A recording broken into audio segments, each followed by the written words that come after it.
they won't feel it. Great. And action.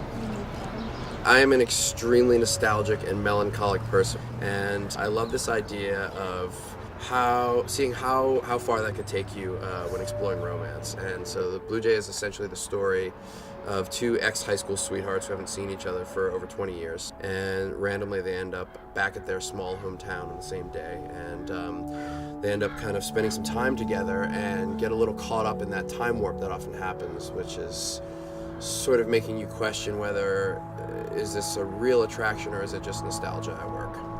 Basically, see what I did every there? single relationship I've ever had. Yeah. It's like, is this real or is this based on real, some phantom moment? Or am I just trying to relive 16 Candles over and over again? Yes. Mark knew what kind of story he wanted to make, and we loved it, and we all, got behind that, and, found any way we could to just supplement Mark's vision.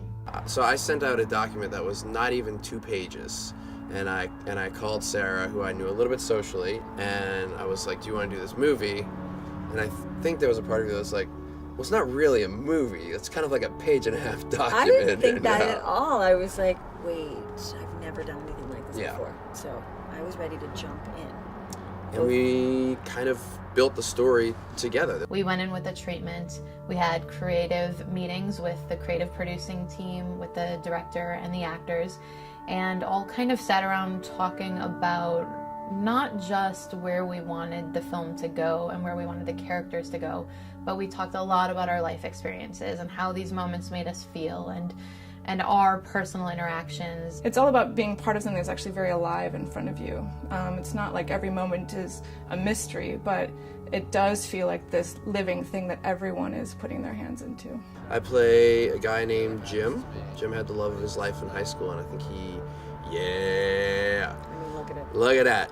Look at all that stuff. And I think he thought it was going to go really well, and it crashed on him. It didn't work out. And he's been having a little bit of a hard time. He's got a little bit of a crying problem, which I think is just wonderful. When he sees Amanda, I think a lot of it comes flooding back for him. And he is, of course, extremely taken with her, but is it because of who she is now? Is it because of who she represented for his past? I mean, I don't know. You're just rooting for the guy from the very beginning because he's just one of the best damn people who's ever lived, and he's got so much passion.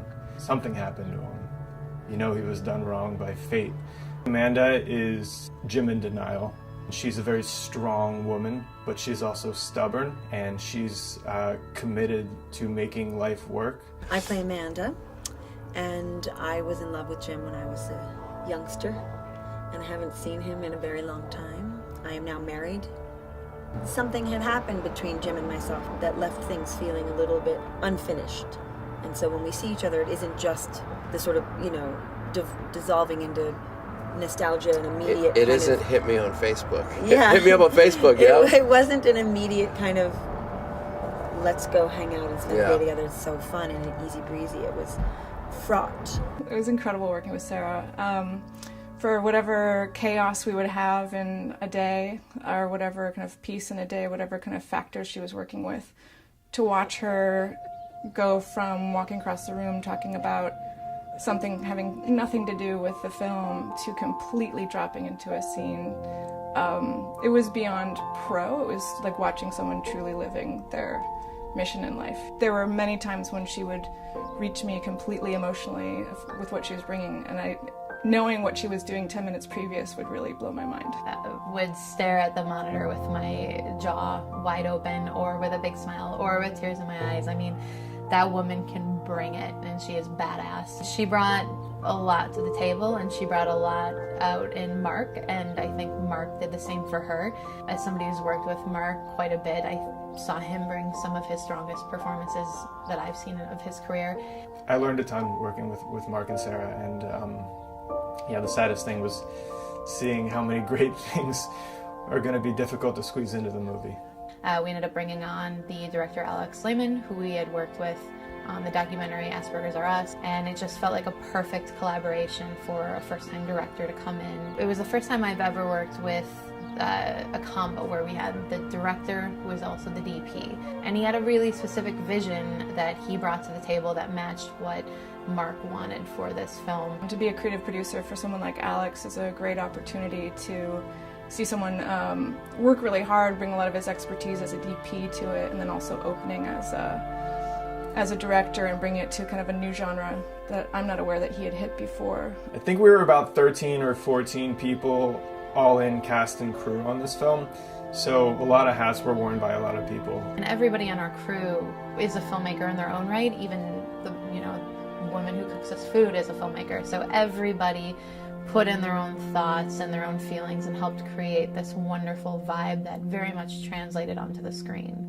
I know what I wanted the spirit of the film to be from when I started it, and I wanted it to feel the way you feel when you go home for the holidays and you're looking through your room and your closet and you're finding old letters and old pictures and you're remembering who you thought you were going to be and you're reckoning with who you are now, and it's never the same thing. And sometimes that's good and sometimes that's bad, but it always makes you feel so deeply, and it makes you capable of maybe doing some things and making some decisions you wouldn't normally make. And that's really what this day is about for Jim and Amanda. All of us ended up finding ourselves in different moments telling stories about our first love and going back to different times and places that I think a lot of us hadn't thought about in years, sharing stories with each other that we never had before. Some of us have known each other for years and we're telling these stories for the first time. I ended up talking about my first love, and it's something I don't think I've talked about in years, and it was this amazing weird therapy while watching the scenes and then also while cameras were not rolling as we were sharing. Tell everybody what you want them to feel when they watch the movie. Go ahead, look in the camera. Tell them what you want to happen. Hi everyone. I really hope that this movie makes you feel like a kid again, like your younger self in a way, being able to get in touch with that part of you that maybe you've forgotten, and sort of get back in touch with the innocence and emotional immediacy of your, the real immediate feeling of your emotions. That was certainly a part of my life when I was a younger person. I think, And kind of now, too. And kind of now, too. When you get older, you try to rein it in, but it doesn't always work so well.